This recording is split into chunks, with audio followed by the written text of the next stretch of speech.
تاجر نے بادشاہ سے جھوٹ کیوں بولا؟ ایک بادشاہ نے اعلان کیا کہ جو شخص جھوٹ بولتے ہوئے پکڑا گیا تو اس کو 5 دینار جرمانہ ہوگا۔ لوگ ایک دوسرے کے سامنے بھی ڈرنے لگے کہ اگر جھوٹ بولتے ہوئے پکڑے گئے تو جرمانہ نہ ہو جائے۔ ادھر بادشاہ اور وزیر بیس بدل کر شہر میں گھومنے لگے۔ جب تھک گئے تو آرام کرنے کی غرض سے ایک تاجر کے پاس ٹھہرے۔ اس نے دونوں کو چائے پلائی۔ بادشاہ نے تاجر سے پوچھا، تمہاری عمر کتنی ہے؟ تاجر نے کہا 20 سال۔ بادشاہ، تمہارے پاس دولت کتنی ہے؟ تاجر نے جواب دیا 70,000 دینار۔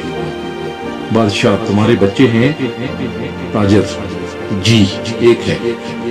واپس آ کر بادشاہ نے سرکاری دفتر میں تاجر کے قوائب اور جائیداد کی پڑتال کی تو وہ اس کے بیان سے مختلف تھی۔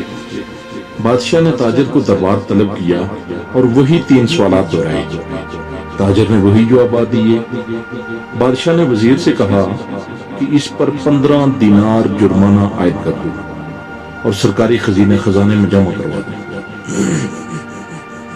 کیونکہ اس نے 3 جھوٹ بولے ہیں۔ سرکاری کاغذات میں اس کی عمر 35 سال ہے۔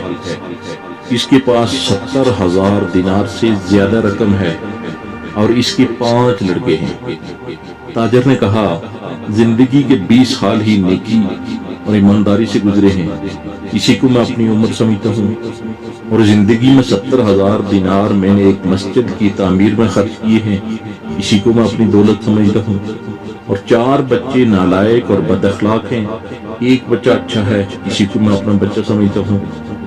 یہ سن کر بادشاہ نے جرمانے کا حکم واپس لے لیا اور تاجر سے کہا، ہم تمہارے جواب سے خوش ہوئے۔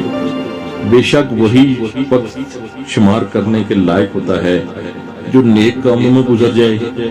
دولت وہی قابل اعتبار ہوتی ہے جو راہ اللہ میں خرچ ہو، اور اولاد وہی جس کی عادتیں نیک ہوں۔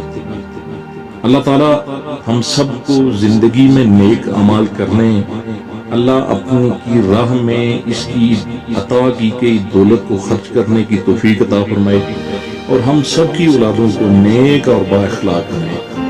آمین یا رب العالمین۔